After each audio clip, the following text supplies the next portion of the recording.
What's going on, y'all? Welcome to the Monday Mouthful. So this is a new segment that I've been wanting to create for a while. I just have too many things to say, too many things I've read, and I just want to be able to share stuff that I've found really, really helpful.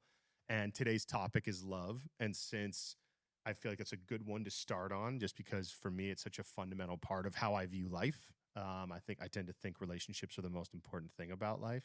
I'm not saying that's a truth, but that's certainly what my gut says, how I connect to my friends, my family, my kids, the people I work with, my partner, everything. It's like the most valuable and like memorable and meaningful time in my life. And I just always want to be, great at it. I feel like it's something that I can never be good enough at. I can never be a good enough dad, never be a good enough partner or friend and stuff. And so I know that we just passed Valentine's Day, and I asked you guys for 10 questions. You were super generous. I got them. I sent them to the expert. They sent me their answers back, and I'm going to put them in a little PDF, and then hopefully you guys can read it. I'll link it up in a story so you can take a look.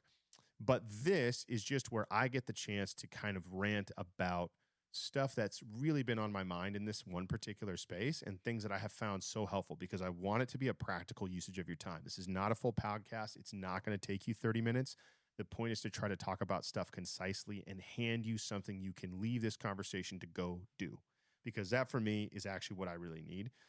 And while I absolutely love the conversations with people, and that's kind of the heart of why I do it, because I personally love it, I recognize also too sometimes I'm like, bro, just like hit me with a couple things I can like go do when I have some time. So the first thing I want to talk about really, really quick is just how we come to understand love. Now, let me preface this by saying I'm not a love, sex, relationship expert by any means. I have spent countless hours in therapy, and I have read a gang of books on this subject, and I still do. But the facts is that I'm not an expert. So as you hear this, please humbly let me say, take it with a grain of salt. If this works for you or something I said is valuable, cool, take it with you, fucking Zoom. If you listen to it and you're like, this is fucking bullshit, bro, that's fully capped. Just drop it, doggy. Just move on. No stress. First things first, how do we come to love? Well, so often in life, our first role models are our parents, if you have them. If you don't have them and you grow up in an alternate way, then the love that you experience is also shared by almost, in America, it is shared across a variety of sources of media. We read about love in books, whether that's, Shakespeare, or maybe you read Pablo Neruda, or maybe you just read like, some little love story as you grow up through school. Maybe it's in, movies because you're watching lots of romantic comedies or something and you really fall in love with like My Best Friend's Wedding. I got this one homegirl and that's just like her movie of movies. And she watches it, I would imagine, a few times a year. Or maybe what it is, like you listen to R&B. Like I'm a fucking sucker for R&B. I just went to an R&B night at a brewery and I just literally I love a love song. I love listening to Marvin Gaye. I love listening to, KZ and JoJo. I love all that shit. Even one of the ways that my son thinks about it at the age of 10 is like Disney movies. Like you see like, these heroic tales of like, the Sleeping Beauty or, what I mean? Wicked even or whatever. You're constantly getting exposure to stories about what love is. Now, one of the first models we ever get in this life is, as I said, our parents. How do they love one another? How do they care for one another? How do they deal with conflict? How do they listen? What does affection look like? What does physical affection look like? Then it kind of expands as we get older. We go to our friend's house. We see the way their parents connect. And we're like, oh, okay, it's a little bit different than mine, right? Maybe we go and we visit grandma and grandpa and you're like, dang, what do they do? It looks like they might just be sitting all day. You know what I'm saying? Like love looks a little different at 50 years, you know what I mean, than it does when you meet someone in their first two, right? As you do at 15 and they have young kids and everyone just looks like their hair's falling out and they're fucking stressed to the gills, right? And try to hold it all together. The facts is that love is just super fucking complex. And it's really, really challenging to kind of triangulate what you ought to do. And unfortunately in America, we do not teach it in school. So there is so far as I'm aware, there's no significant relationship education. Hey, if you end up in a partnership, here's how you ought to listen. Here's how you ought to try to strive to deal with conflict. Here's how you ought to, try to show that you care. Here's how you ought to listen and hold space. What does that even mean, holding space? A corny ass fucking fluffy term like that just simply means allowing a person to let you into what is really real for them without being judgmental and shitting on them, right? Like these things would have been really useful for me to learn when I was younger. So I'm not shocked that in the modern era, our ability to love is kind of hamstrung, not to mention with the advent of dating apps and broader and more expansive choice than at almost any time in history in potential mates. Secondarily, if you even are committed, there's dynamically more temptation as you are able to witness, look in, and view other people's romances and loves and other single people and wherever. There's whole industries kind of built around this love concept. The problem then becomes that for us, as we first walk out into the world, we are trying to find love from a perspective that fits inside our definition of the self and what also our culture probably not only condones, but maybe supports. It is rare for young people to have the capacity to truly date in such a rebellious and individualistic way. But that actually is, funny enough, down the road, something that becomes very vital. Mostly because as you get older, you realize that unfortunately you are neither your mother or father or a parent figure or grandma or grandpa or friends' parents or whoever you witnessed in any movies, TV shows, or books, that you are one of fucking one, which means that what works for you, tragically, there is no manual, that you, in fact, will be writing it in real time as you fuck up and make it through one endeavor unto the next. And what can you gain in awareness, both in yourself and of other people in that particular process? So now that I've explained how we get into that game of love, the reality is we're all somewhere in a different space. We're either dating, maybe we're like me, where I was divorced many years ago. And the thing is that now, you're back in that space of trying to form a partnership and be committed. And like, how do I do it better? And how do I do it different? Maybe you're someone who's just starting to date for the first time. Maybe you're somebody that's in a long-term relationship that's been married for, 10 years, 12 years, 15 years. What does that look like? And then, or maybe you're someone that's later in life and you're like, man, my marriage is pretty good. And we kind of got our vibe going and it's fucking rolling. Or maybe it's like, man, I've been here for a long time and potentially I wish it were something a little bit more, or I wish it could evolve and change. There's so many needs inside relationships. And so as those needs and curiosities and desires and what we go through changes, we're often confronted with the fact that so much as we evolve and become something new all the time, so too does the person we love. And that makes loving a human being maybe one of the most challenging things to love. Because you come home to a dog and they're always jacked. Doesn't matter. Good day, bad day, lost money, made money, cool guy, embarrassed. Doesn't fucking matter. The love is on the table for you. But that's not the way with people. It is significantly more complex. And in this era, more than any other, and I'm quoting Esther Perel here when I say this, that we expect more of our partners than perhaps we ever have. That we need a confidant and we want them to be also our wildest, sexiest lover. And we also want them to be our very best friend who wants to do everything we fucking want to do. You know what I mean? And we want them to listen to all our stories and all of our ramblings. We want them to be our intellectual equal who can think as deeply and find themselves as compelled and interested by all the shit that we find ourselves. And if you're like me and you have fucking horrendous ADHD, that's a problem for any normal person, right? And the list goes on and it goes on, whether it's co-parent and grief buddy and blah, blah. And all of a sudden we realize that we maybe have saturated with potential romantic partners with way too fucking much. And yet we still have to try to find a way to get our needs met. And so this is kind of the tricky work. And I am, as I've said before, and I say it again, I am not an expert. I've just been through a lot of counseling. I've read a million books, and it's something that I take very seriously and I work on constantly. And so all I'm going to do is just share a few resources that I feel are so exceptionally helpful. And I really hope that should you have any of these questions, that you dive deep in that way and see if it boosts you in any sort of particular area that you might be looking for insight or wisdom or encouragement or support. So when it comes to the realm of dating, if you're just in that first phase, there is a book called Modern Love. And I know it's written by Aziz Ansari. And it sounds like recently he's been embroiled in some pretty problematic fucking shit. But the thing is, that book is actually relatively useful in terms of how to contextualize dating in the app era. As I said before, there is broad and sweeping choice like there has never been. And the problem is human beings aren't really built for that kind of choice. The reality is it's kind of a tyranny for people like us. As I often say to people, if you go inside of a grocery store and the options are Wheaties, Cheerios, and Fruity Pebbles, and you can only pick one, it's fucking easy, bro. Fruity Pebbles every day.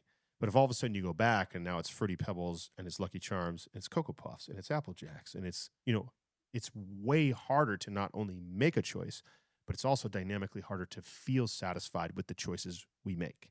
So how do we better understand, navigate dating in the modern era where it is so possible to date so many people, not only at one time, but to have so many options present? What is the best method? How should we be thinking about that? That's a really handy book. Secondarily, I want to recommend this dude named Anthony Resinello. He's this cat who's got an Instagram. I don't even know if he's made anything, but I found him. He kind of came across my page. And some of his input around dating as an intentional concept, especially for trying to build friendships and showing up authentically as yourself, as kind of building and finding these root traits and experiences inside of dating to like go like, hey, this shit, when this shows up, this is a green flag. If you have lots of other things that you're really fascinated about, maybe they're really gorgeous, maybe they have a great job, maybe they're like super interesting and charismatic, maybe like your friends really like them or something, right?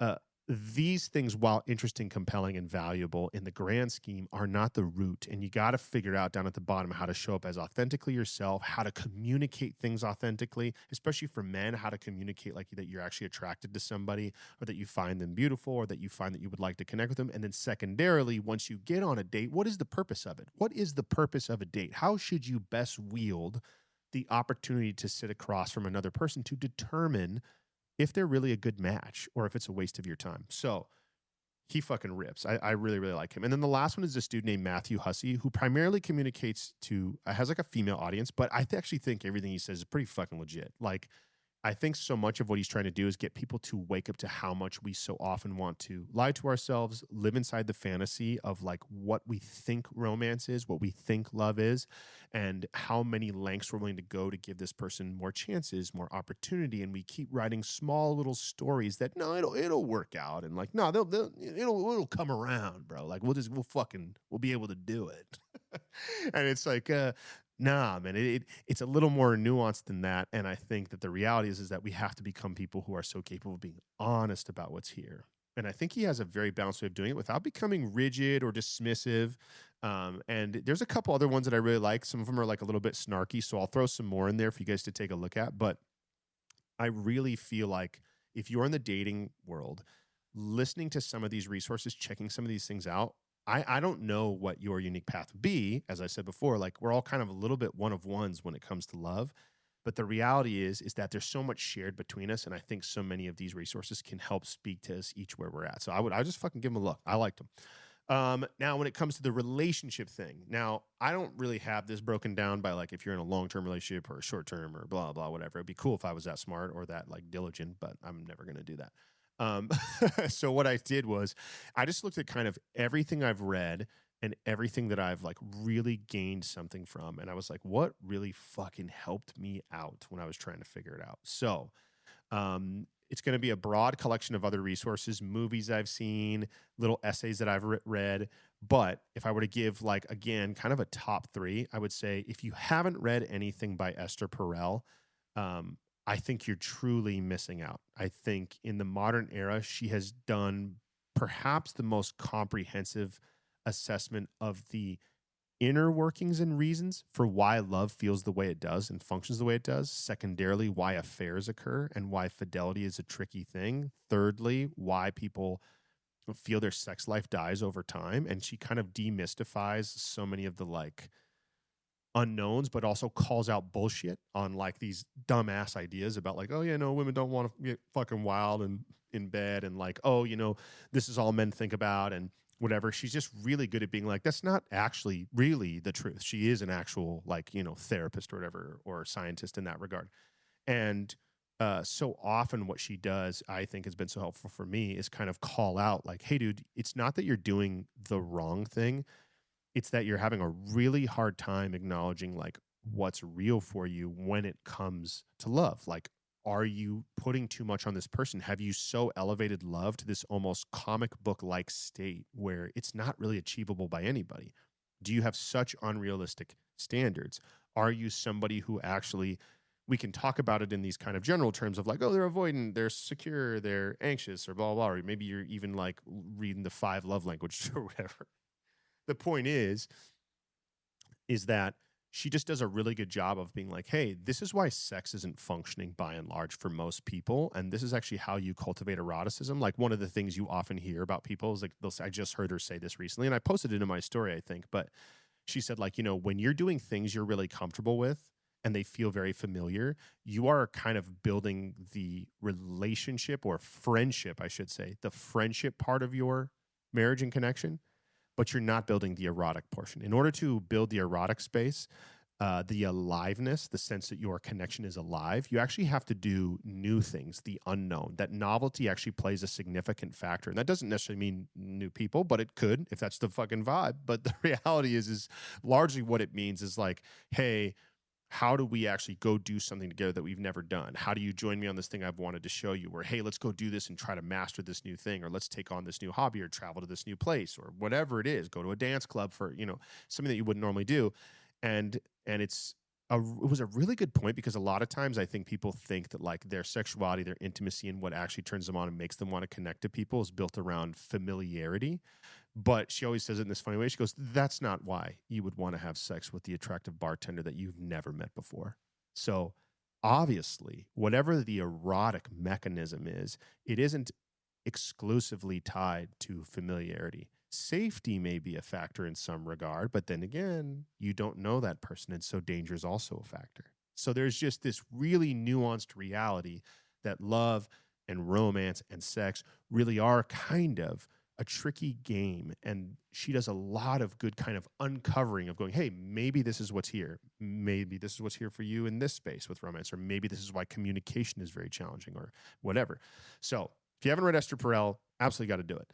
Secondarily, I would say if you haven't read The Gottman, especially if you're in a long-term marriage, or you're just starting to like get into a marriage or a really serious committed partnership, I would say Gottman is such a great read because it's pretty robust science and aggregated data on what makes a relationship and marriage work. And even for someone who has zero emotional language, this is still really easy to read and digest. So if you're just like, I'm not a person who fucking dives deep into the world of like emotional shit or whatever, I would say try to expand that. But if you don't, then Gottman can actually tell you like some really good statistics on like, hey man, something he calls the 4 horsemen. Like if these traits are present in your relationship, you are ultimately headed above an 80 to a 90% chance that this relationship will fail. So if there's contempt, if there is, ridicule, if there is stonewalling, I can't remember all of them, but they're just these patterns that they've evaluated from tens of thousands. I might even be hundreds of thousands now. I cannot recall, but it's a broad, massive number. And it's 60 years of this guy's life, and his partner. They've studied this as scientists. I find that information to be so incredibly helpful to just understanding what is on the table. Like this, like they tell you like, 70% of the problems you two face, they'll actually never go away. They'll just kind of recycle. And I remember hearing that and being like, you got to be fucking kidding me. Because one of the misnomers that's like a little bit in psychology and self-help is like, you're going to think the right thing, you're going to do the right thing, and then eventually you'll have no problems at all, baby. Which we all know is fucking bullshit, which is why this podcast is called Should We Not Arrive? Because destination's not really all that available for human beings in very many places, and certainly not in the world of love. So it is definitely a place where there is always growth on the table. There's always learning on the table. There's always beauty and wonder and magic and all that fun shit. And there's hardships and heartbreak and all that learning constantly. But the idea of arrival's not there. And so when he said that, I remember thinking like, oh, so then he's like, so some of the art of being married, of being committed, of picking one person and trying to bond as deeply as you can with them is actually built around how you can cope with these unchanging challenges. Just things that aren't really going to go away. How can you react in a more sustainable way? How can you not disrupt the relationship when that problem rears its head again? And this is something that new couples rarely see because they're in fucking cocaine brain, as my therapist used to say. Your brain literally mimics the same patterns in new love as if you had just ripped some lines on a bar. The thing is that the problem is it's a little bit of an illusion. And then when you all of a sudden grow up to clarity and you're like, oh no, dude, this person is like actually a real human being who like sometimes has fucking bad breath and like says dumb shit and like maybe isn't all that thoughtful and forgot me or like, says this thing and I felt really dismissed, or they looked at their phone and I was trying to talk to them because clearly they don't care about my voice. And all of a sudden we're fucking just deep in the game on our patterns on like, oh no, this is another failed relationship. When it's like, well, hey, one, how'd you get there? How'd you find that person? Is this a repeat for you? What did you perhaps not learn? And then even if it is a really valuable, loving, kind person, it's like, yeah, you're still going to have some shit, dude. And it's not going to go away. So stop looking for like, Sleeping Beauty, right? For romantic comedy type love. And how do we actually get into a place where we're like, you know what? This is actually like a legitimately good relationship. There's good physical chemistry here. There's good social chemistry here. We have a great support of one another. And yet there's still shit that you wake up with. You're like, be killer if I didn't have to deal with it. Well, welcome to Earth, Nick. Like, I mean, like, so it's just sometimes such a grounding thing to hear something like, yo, dude, battles are a part of this, baby. Problems are a part of the game. Stop. Like, it's just going to be that way. Just don't live in la la land. So I think in the era of so many options, it's so easy to go, well, the next one will be better. And you just live on this actual cyclical loop of repeated experience. And you just never actually get anywhere deeper because you're like, no, the next one will be better. It's like, well, yeah, because the next one's filled with possibility and potential, but it's just not actually real. It's just another person who eventually your brain will transition out of that state of excitatory, thrill, and then be like, oh, yeah, they have flaws just like me. So Gottmans are super cool. So yeah, and there'll be more things I'll add in there, but just a couple things. If you hear this and you're just looking, check those things out. I think they're super, super helpful. And then the last thing I wanted to talk about was just that the nature of the way love is working right now and why I feel like it's so important to talk about. I think if anyone's aware at all that we're not necessarily kind of in this thrumming, lovely, deep era of brotherly love, either corporately in our country or with one another. We are the agents of love on this planet. And so much of what this country looks like and the culture of love that exists here for us, for our children, and for our neighbors is the way we carry ourselves in love toward one another. And so that looks like giving a shit, funny enough. I was always raised to believe this, that a hard person always does the hardest thing possible. And the hardest thing possible is always communicating your feelings, being honest about what you suck at, apologizing when you fail, striving with all you can to do it differently. And if you do that, the long-term trajectory of meeting a woman is far better. And in the same way, this goes for women too when meeting men. The coupling, the game is stretched, as it seems to me, across all the literature and everything I've read, that there are two primary veins: how to get better at seeing others, communicating and connecting with others, and how to better know yourself. And playing that game on both ends is the largest factor in how one increases the chances of meeting a partner that they have long-term sustainability with. It's not, I don't know what that is for every person. That is something that is unique unto you. But if you haven't started the process of going, what is it that I would hope to find in another, because this is vital to me. I cannot live without this. This would be nice, but this over here, this is vital. And in the same way, what about yourself do you know right now, this behavior, this tendency, this trend, this thing is holding me back from my greatest possible future, my greatest possible self? And I have to play that game too.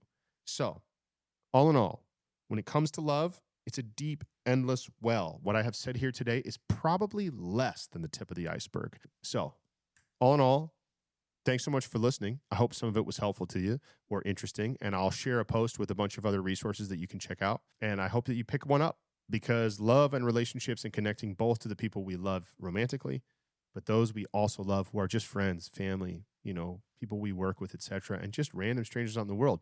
That's how we set the tone here, dude. That's how we make our day-to-day life and experience of our life. It's how we set the world up for our kids and the people we love. So it's vital to me, and I hope that it is to you. And so I hope you do pick something up, because whether you are new to this whole thing, whether you're just starting back out again, or whether you've been in the game and you're fucking deep in this motherfucker, the reality is this: it's just something you can never be perfect at.